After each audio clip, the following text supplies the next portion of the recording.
కృష్ణా జిల్లా గుడ్లవల్లేరు ఇంజనీరింగ్ కాలేజ్లో రహస్య కెమెరాలు పెట్టారనే అంశంపై జరుగుతున్న విచారణను సీఎం చంద్రబాబు నాయుడు స్వయంగా పర్యవేక్షిస్తున్నారు. విద్యార్థుల ఫిర్యాదును యాజమాన్యం నిర్లక్ష్యం చేసిందనే ఆరోపణపైన విచారణ జరపాలన్నారు. కాలేజ్ యాజమాన్యం అధికారుల అలసత్వం ఉంటే చర్యలు తప్పవని హెచ్చరించారు. విద్యార్థుల వద్ద ఆధారాలుంటే నేరుగా తనకే పంపాలని ఆయన కోరారు. కృష్ణా జిల్లా గుడ్లవల్లేరు ఇంజనీరింగ్ కాలేజీలో రహస్య కెమెరాలు పెట్టారనే అంశంపై జరుగుతున్న విచారణను సీఎం చంద్రబాబు నాయుడు స్వయంగా పర్యవేక్షిస్తున్నారు.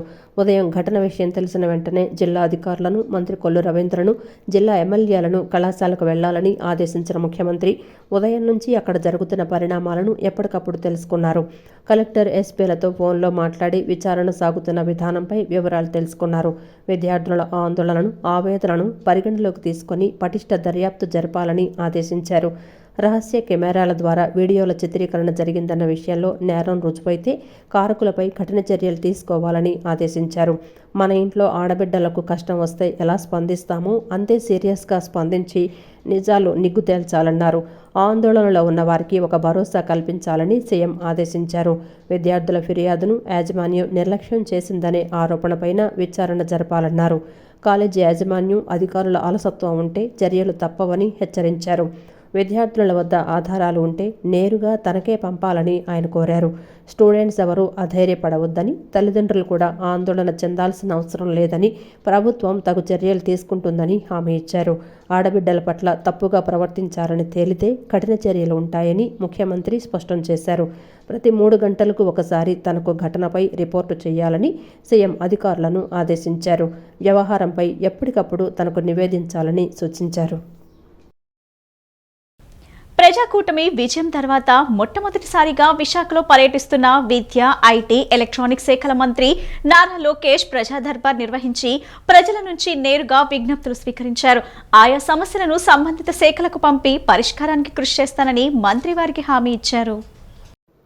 ప్రజాకూటమి విజయం తర్వాత మొట్టమొదటిసారిగా విశాఖలో పర్యటిస్తున్న విద్య, ఐటీ, ఎలక్ట్రానిక్స్ శాఖల మంత్రి నారా లోకేష్ తన 2వ రోజు పర్యటనలో భాగంగా ఉదయం జిల్లా పార్టీ కార్యాలయంలో వివిధ నియోజకవర్గాల నుంచి వచ్చిన నాయకులు, కార్యకర్తలు, ప్రజలను కలుసుకున్నారు. సమస్యల పరిష్కార వేదికైన ప్రజా దర్బార్ నిర్వహించి ప్రజల నుంచి నేరుగా విజ్ఞప్తులు స్వీకరించారు. అందరినీ ఆప్యాయంగా పలకరించి వారితో కలిసి ఫోటోలు దిగారు. ఆయా సమస్యలను సంబంధిత శాఖలకు పంపి పరిష్కారానికి కృషి చేస్తానని మంత్రి వారికి హామీ ఇచ్చారు. ప్రేమించాలంటూ వెంటపడి ఉన్మాద చేతిలో కుమార్తెను కోల్పోయిన తమ కుటుంబానికి న్యాయం చేయడంతో పాటు ఆర్థిక సాయం చేసి ఆదుకోవాలని అనకాపల్లి జిల్లా కొప్పగుండుపాలెంకు చెందిన బుద్ధి వెంకటరమణ విజ్ఞప్తి చేశారు. అమెరికాలో విద్యను అభ్యసిస్తున్న తమ కుమారుడిని అక్కడ పోలీసులు అరెస్టు చేశారని, ఏం జరిగిందో ఇంతవరకు సమాచారం లేదని విశాఖకు చెందిన అప్పల్కొండ మంత్రి నారా లోకేష్ను కలిసి కన్నీటి పర్యంతమయ్యారు.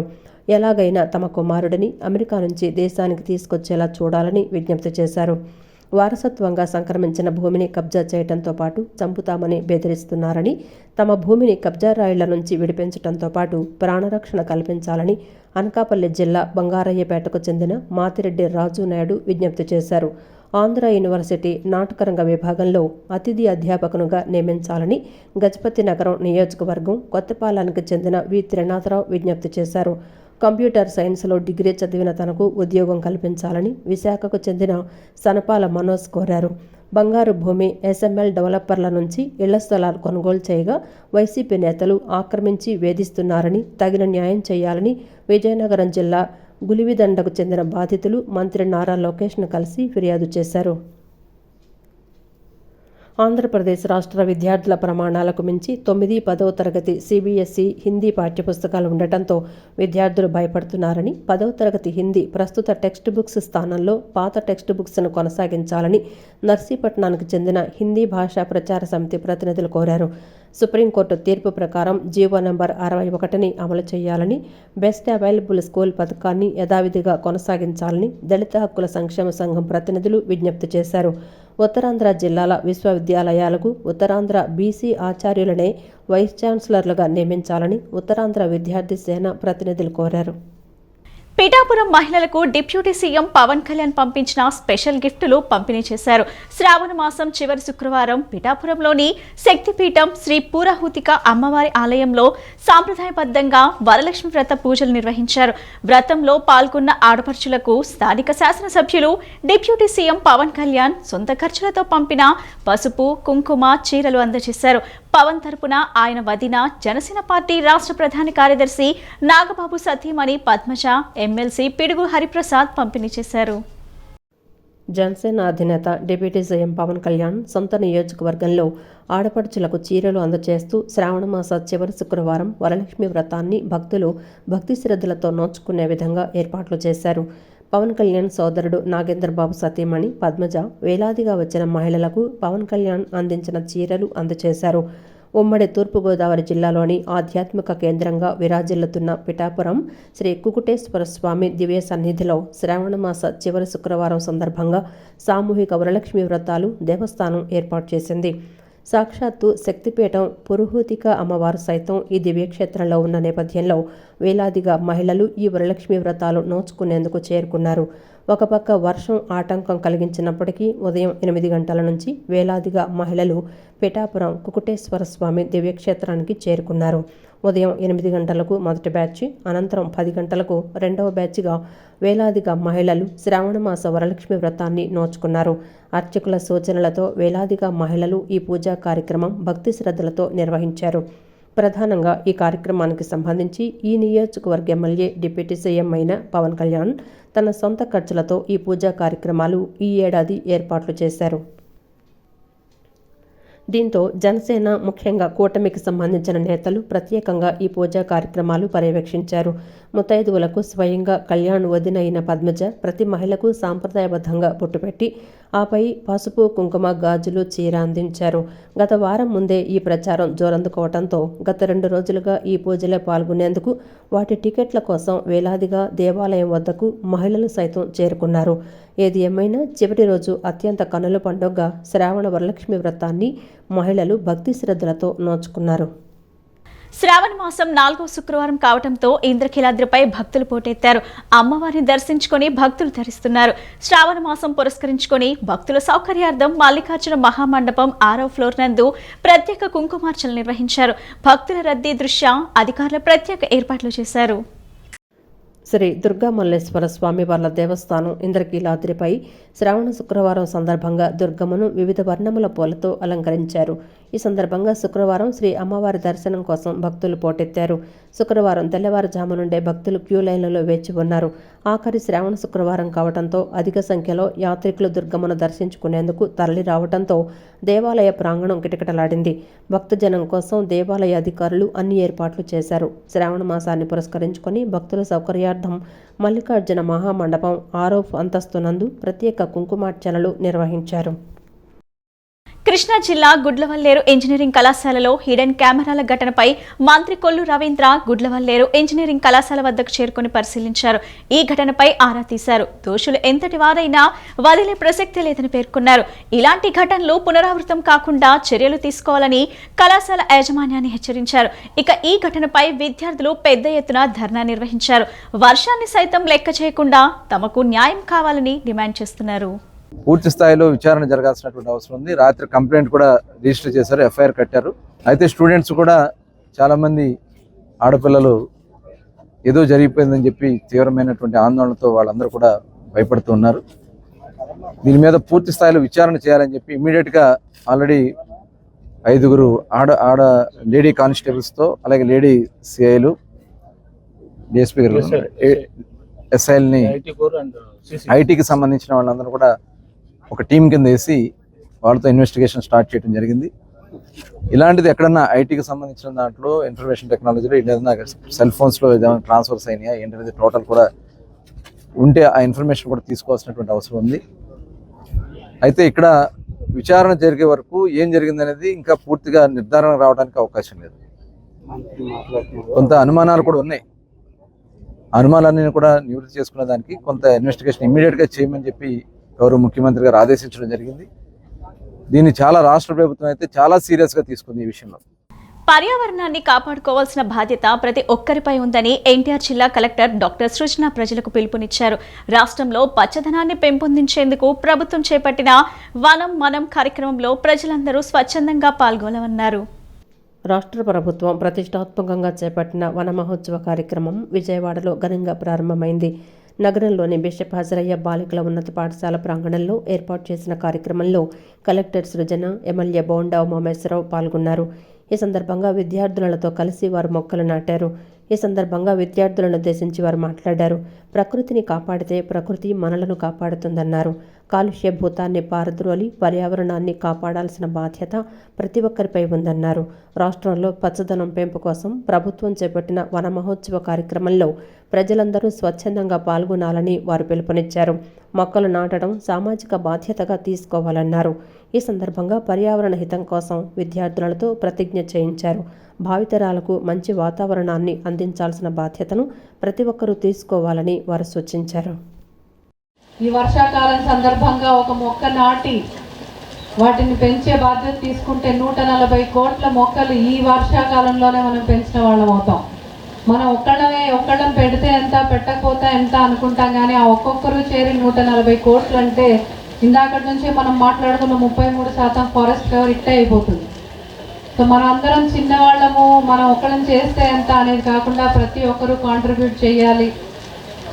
పర్యావరణ మార్పుల గురించి మనం మాట్లాడుకుంటూనే ఉన్నాం. ఎంతసేపు అవి పుస్తకాలకు, ఆర్మ్ చైర్ డిస్కషన్స్కో పరిమితం అయిపోకుండా ఎక్కడో ఎవరో చెయ్యాలి, వాళ్ళు ఎవరో చెయ్యట్లేదు కాబట్టి మన జీవితాలు బాగుపడట్లేదు అనేది కాకుండా మన వంతుగా మనం చేసే చిన్న చిన్న కార్యక్రమాలు ఈ పర్యావరణ మార్పుకి ఏ విధంగా దోహదం చేస్తాయి, మంచికి ఏ విధంగా దోహదం చేస్తాయి, చిన్న వయసు నుంచి మీరందరూ కూడా అలవర్చుకుంటారు అనే ఉద్దేశంతోనే ఈ కార్యక్రమాలు జనరల్లీ స్కూళ్ళలోనే పెడతాం.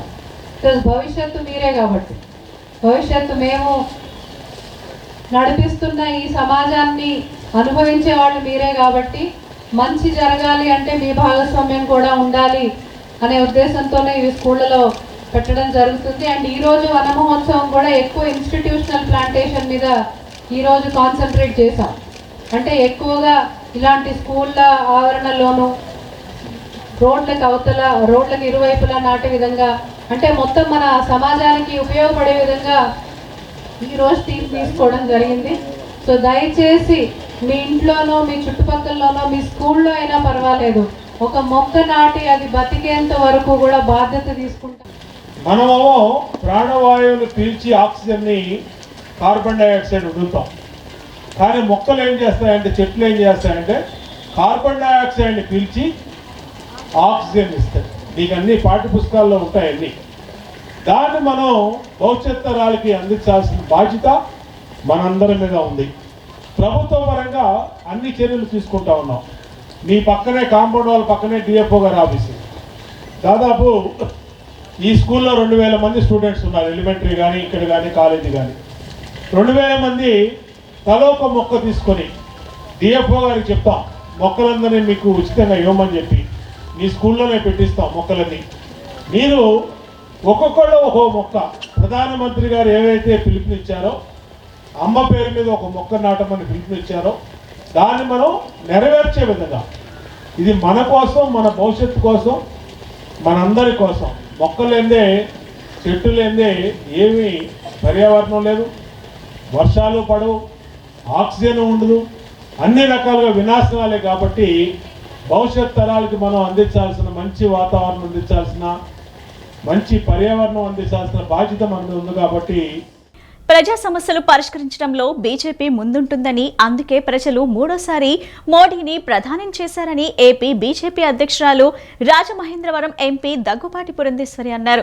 ప్రపంచంలోనే అతిపెద్ద పార్టీ బీజేపీ అని, 18 కోట్ల మంది పార్టీలో సభ్యులుగా ఉన్నారని పేర్కొన్నారు. కేంద్ర ప్రభుత్వం రిజర్వేషన్లకు కట్టుబడి ఉందని, రాజ్యాంగాన్ని తీసివేసే ప్రసక్తే లేదని ఆమె స్పష్టం చేశారు. ప్రజా సమస్యలు పరిష్కరించడంలో బీజేపీ ముందుంటుందని, అందుకే ప్రజలు మూడవసారి మోదీని ప్రధాని చేశారని ఏపీ బీజేపీ అధ్యక్షురాలు రాజమహేంద్రవరం ఎంపీ దగ్గుపాటి పురంధేశ్వరి అన్నారు. ఎప్పటికప్పుడు సమస్యలు పరిష్కరించి పేదల పక్షాన నిలుస్తుంది కాబట్టి మూడవసారి తమ పార్టీకి పట్టం కట్టారని ఆమె చెప్పారు. విజయవాడలో నిర్వహించిన బీజేపీ యువమోర్చా సమావేశంలో పురంధేశ్వరి పాల్గొన్నారు. 2014లో దేశవ్యాప్తంగా 11 కోట్ల మంది సభ్యులుగా చేరారని అన్నారు. కరోనా కారణంగా 5 ఏళ్లుగా సభ్యత్వ నమోదు కార్యక్రమం చేయలేదని, ప్రస్తుతం 18 కోట్ల మంది పార్టీలో సభ్యులుగా ఉన్నారని పేర్కొన్నారు. గత పార్లమెంట్ ఎన్నికల్లో తమ పార్టీపై దుష్ప్రచారం జరిగిందని, అందువల్లే తాము 40-50 సీట్లు కోల్పోయామని చెప్పుకొచ్చారు. కేంద్ర ప్రభుత్వం రిజర్వేషన్లకు కట్టుబడి ఉందని, రాజ్యాంగాన్ని తీసివేసే ప్రసక్తే లేదని స్పష్టం చేశారు. యువమోర్చా నాయకులు కేంద్ర ప్రభుత్వం యువతకు అందిస్తున్న పథకాలను ప్రజల్లోకి తీసుకువెళ్లాలని పిలుపునిచ్చారు.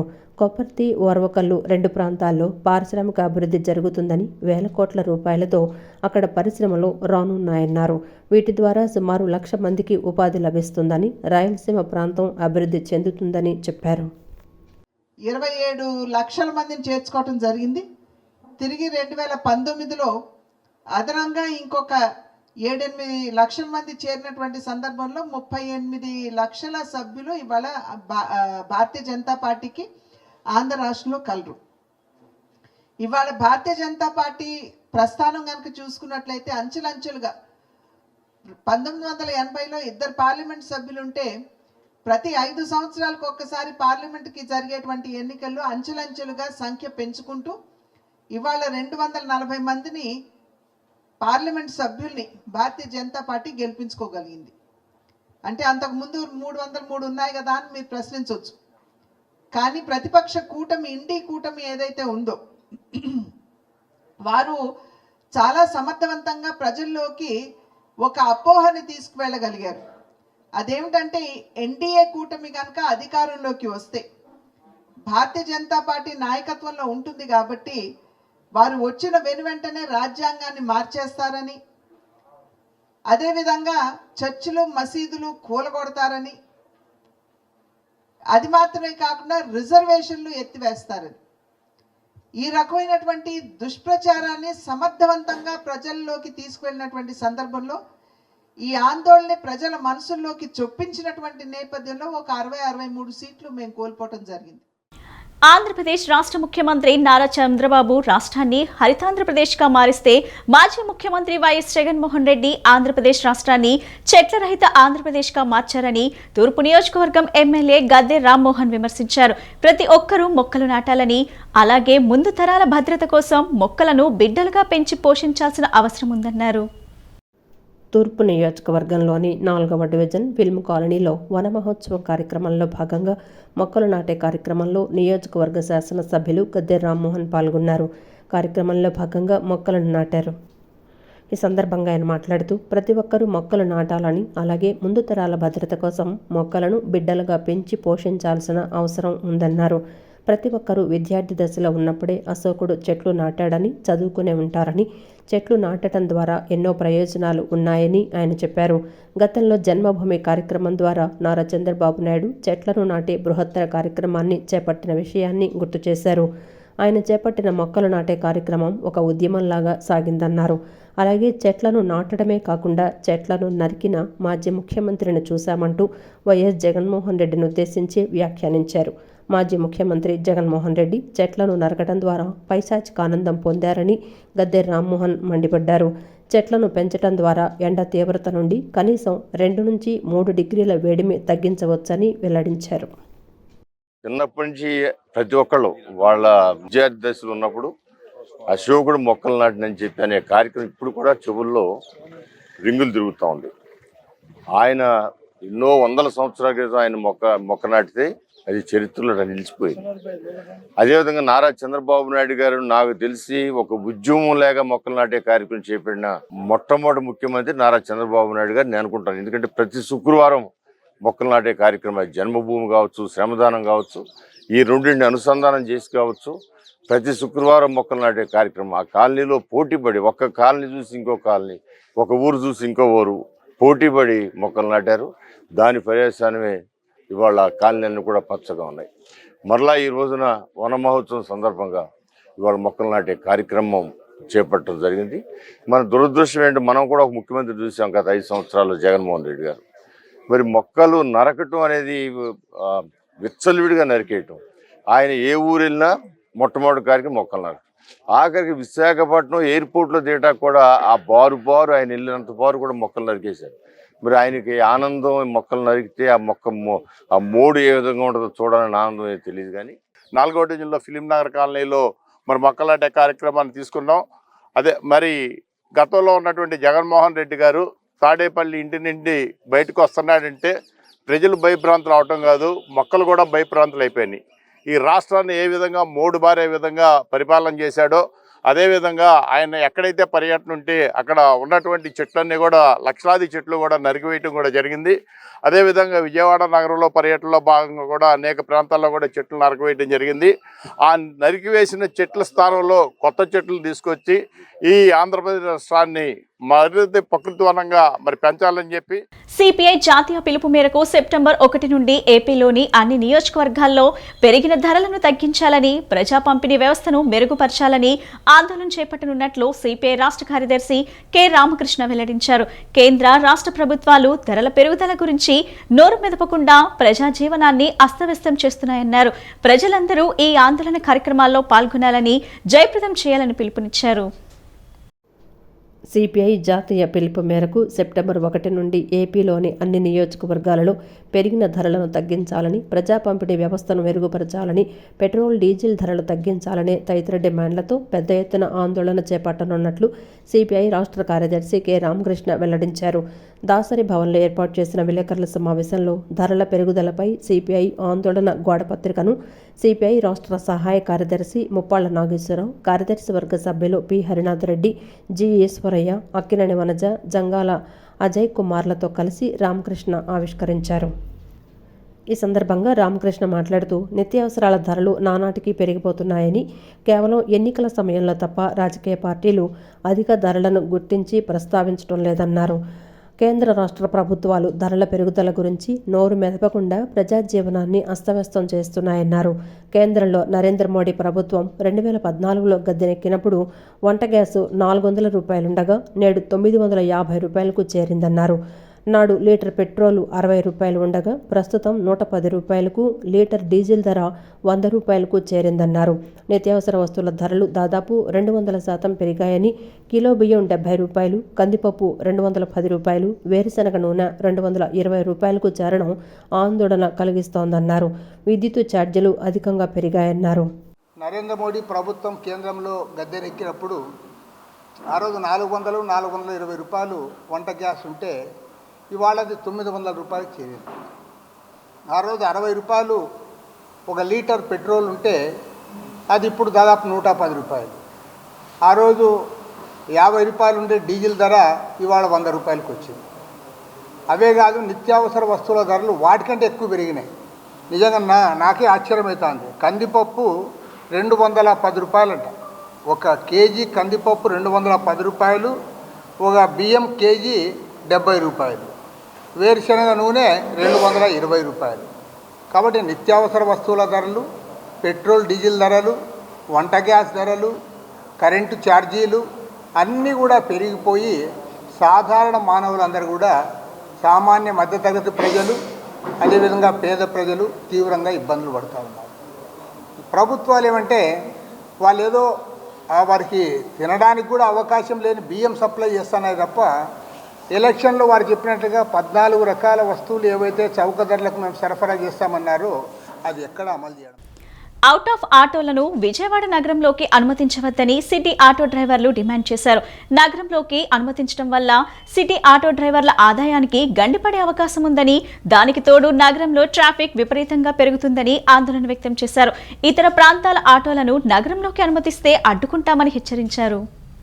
అవుట్ ఆఫ్ ఆటోలను విజయవాడ నగరంలోకి అనుమతించవద్దని డిమాండ్ చేస్తూ రాంవర్పాడు వద్ద సిటీ ఆటో డ్రైవర్లు ధర్నా చేపట్టారు.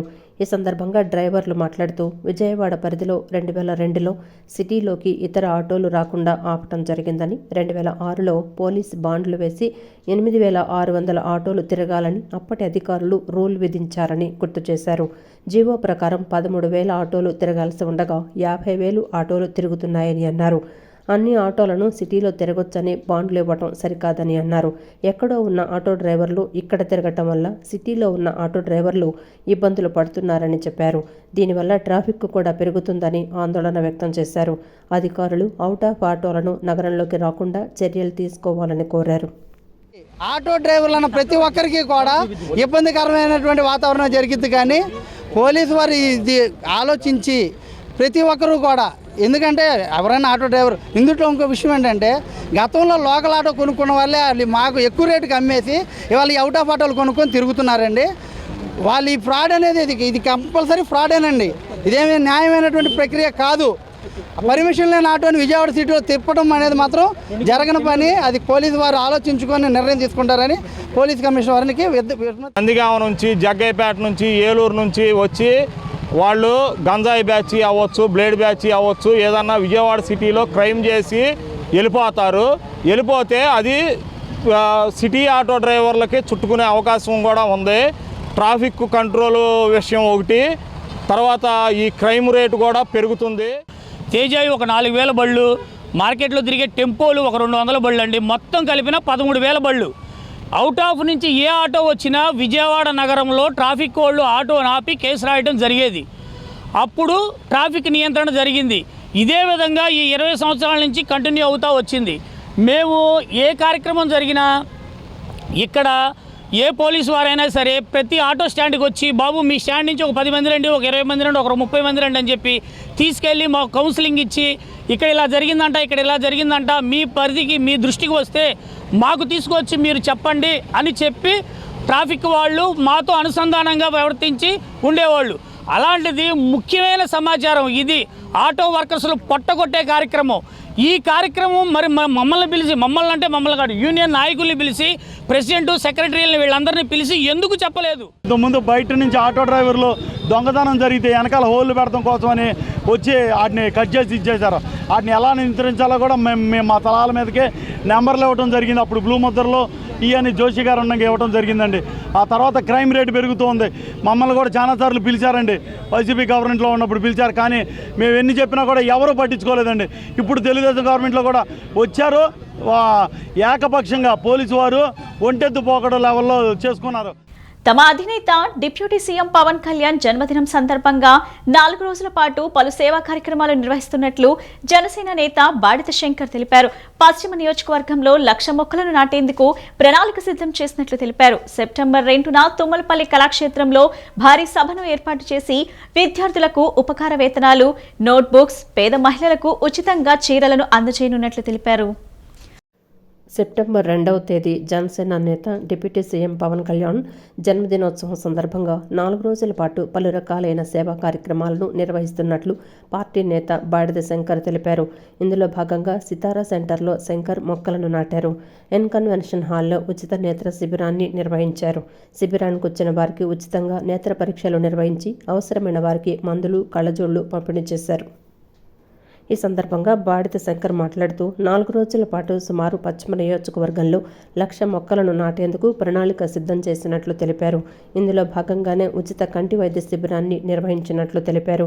4 రోజుల పాటు నియోజకవర్గంలో మొక్కలు నాటడం, పంపిణీ, 2వ తేదీన తుమ్మలపల్లి కళాక్షేత్రంలో భారీ సభను ఏర్పాటు చేసి విద్యార్థులకు ఉపకార వేతనాలు, నోట్బుక్స్, పేద మహిళలకు ఉచితంగా చీరలను అందజేస్తామన్నారు. పశ్చిమ నియోజకవర్గంలో వివిధ కీలక ప్రాంతాల్లో ఈ సేవా కార్యక్రమాలను నిర్వహిస్తున్నట్లు శంకర్ తెలిపారు.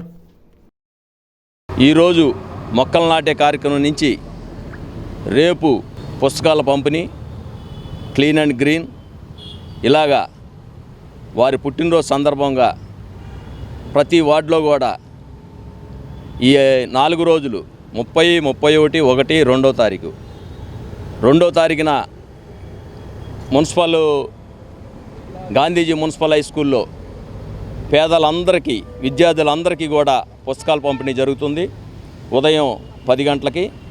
అట్లాగే తుమ్మలపల్లి కళాక్షేత్రంలో 2వ తారీఖున సాయంత్రం 5 గంటలకు పెద్ద ఎత్తున మహిళలందరికీ కూడా, అంటే 1,000 మందికి శారీస్ పంచిపెట్టడం జరుగుతుంది.